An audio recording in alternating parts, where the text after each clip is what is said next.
Now, the government is to offer the North and the Midlands a cut-price bare minimum of railway upgrades, despite Boris Johnson's promise this week to level up the UK, it's been reported. It'll be bad news for Liverpool, Manchester and West Yorkshire, and not great for the North East either, a source told The Independent, which broke the story last week.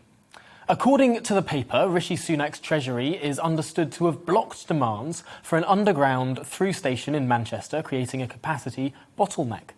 The government's also expected to rule out including Bradford on the direct route of Northern Powerhouse Rail on cost grounds.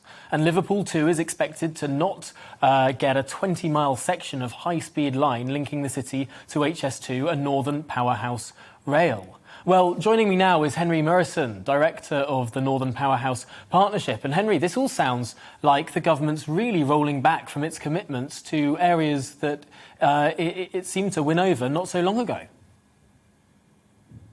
I think if this is true, then these changes would be a huge volte-face for the Prime Minister. So we had the Oakerview Review, which reported just before the pandemic, which gave a very significant push to the government to invest in both High Speed 2 and Northern Powerhouse Rail.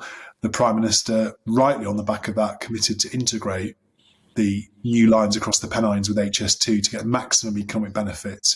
And the real challenge here is, and I've debated this on this channel with people like Liam Halligan who've been on the other side of the HS2 debate, that if you don't build the northern section of HS2, so that would also include the section from Birmingham to Leeds, and cut back Northern Powerhouse Rail, then the justification for having invested so much money in the new line between Euston and Birmingham is reduced. And I was with the leader of Birmingham Council last week on Friday in Birmingham city centre, talking about exactly the point that in the West Midlands, they really see the benefit of HS2 as being connecting to the rest of the country, to be connecting to the North East, to Yorkshire, as you said in your introduction. And so we do need that new line across the Pennines. We need Bradford on the network, but we also need the eastern leg of HS2. And whatever credence one gives briefings to newspapers at the weekend, Tom, and I know in your line of work, you know to always give that a pinch of salt.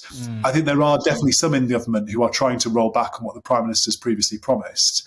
And the problem with that is that the Prime Minister is a popular figure in many communities in the north of England. That's clearly shown from the general election results.